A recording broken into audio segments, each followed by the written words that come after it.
Hi, this is Mrs. Gerhart. Today I'm going to be talking to you a little bit more about graphic design logos, show you some examples, talk about color, talk about organization, and using tips to help make better logos.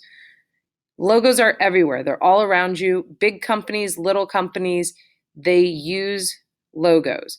My husband has a personal business where it's just him, but he has a logo and people recognize him by that logo. They say, oh, that must be Ross. It's one of his trucks. Some of them are very recognizable. They're known in our whole nation, and you might even recognize quite a few that are listed on this slide. How many of these do you recognize? They've taken away the names, but we can still recognize probably at least 5. How many do you see? Maybe you're going to press pause. How many do you recognize from this slide alone? Can you name 5? Can you name 10? Maybe 15 or 20? How many can you guess? You recognize them because they're in your world around you. Some of them are less known. Some of them are big companies. With color, color can play on your emotions. When you're thinking about your logo, you want to think about what color choices you're going to make. You don't have to have just one color in your logo, but typically one color is dominant. You want to limit your color choices. Don't use every color of the rainbow. Here are some examples of a color emotion guide, and you can see how different logos are using the different colors. Maybe you're using blue. You want to show that you can be trustworthy, dependable, strong. Maybe you're using green. You want to evoke peace or peacefulness, growth or health. Maybe you want to show something that's calm or balanced or neutral, and you might choose a gray or black color. Think about your color choices as you go along, as you're starting to create your own logos. Here are some other color slides that go along with the color choices.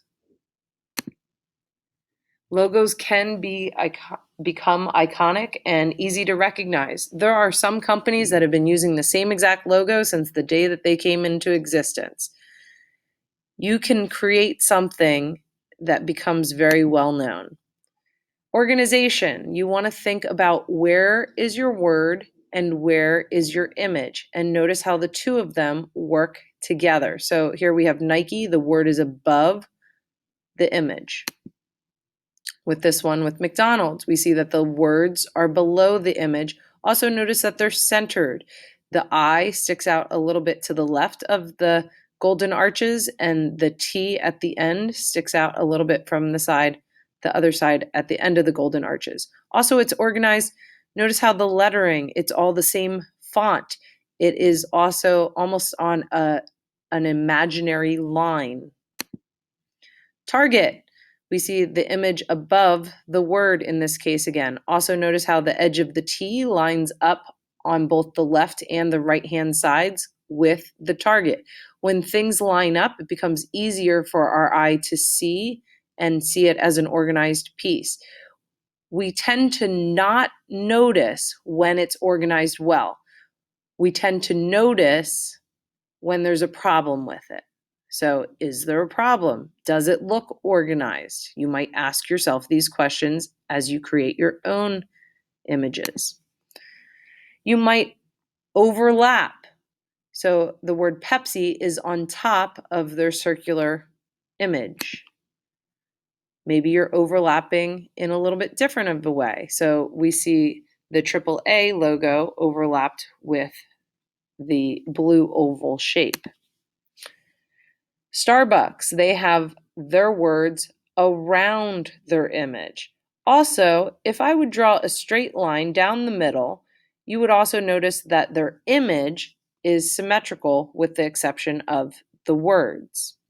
You could use symmetry in your piece to help organize. Repetition. You can use repetition in a variety of ways. One way you might repeat is repeat the same image over and over again.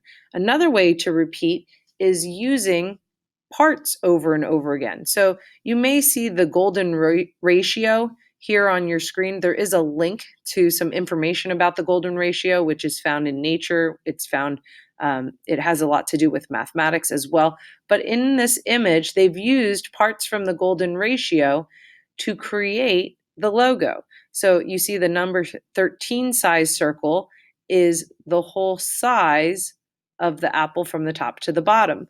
The number 8 size circle, we see it repeated over and over and over again in this image. We see the radius for the bite out of the apple. We see the radius for the leaf. We see it for the top edge of the circle. And we also see it at the bottom edge of that circle. We also see some of the other parts of this golden ratio. So you can see how this overlays with the other parts. Negative space. Can you be creative and change up how you're showing your image? So again, we're thinking back to the different tips that we learned about. So in this one, we have an arrow and it's in the negative space. Maybe you've never seen it before. If you look between the E and the X, you will see an arrow. The arrow works well for this company because they ship things. So they take things from one place to another. So the arrow works really well, and they've made really good use of negative space. Amazon, they use some hidden meaning, some hidden pictures a little bit here. So we see that Amazon, they have things from A to Z. So they're using the arrow to connect A to Z. We're also seeing the arrow representing a smile with a little bit of a smirk at the end, which invokes a little bit of happiness for us. Also, notice how the smile affects the letter Z. It has a curve to both the letter Z where the edge of the smile is located. Double entendres. So sometimes we have two images that are in one picture. Kingfish, we see the fish and we see the crown to represent king. We see the loaf of bread and we see the coffee mug to represent the bread and breakfast. Mr. Cuts, we see the mustache along with the scissor shape. So think, how could you combine more than one image into just one image? Using image as text and text as image. The word hammer as a hammer handle. The eye in nail looks like it's a nail that's being driven through the wood. Guitar studio. A little bit of creative placement as far as where the words go helps us to create the guitar out of the I and the S. The word golf made up of only items related to golf. Here's another example of pictures as text and text as images. So we can see one letter changed into an image. Here, you're actually seeing 3 letters changed into one image. And again, they really had to think about how they were organizing those 2 words together in order to make this happen. I hope you enjoyed learning a little bit more about color, organization, and some tips that you can use to help you create better logos.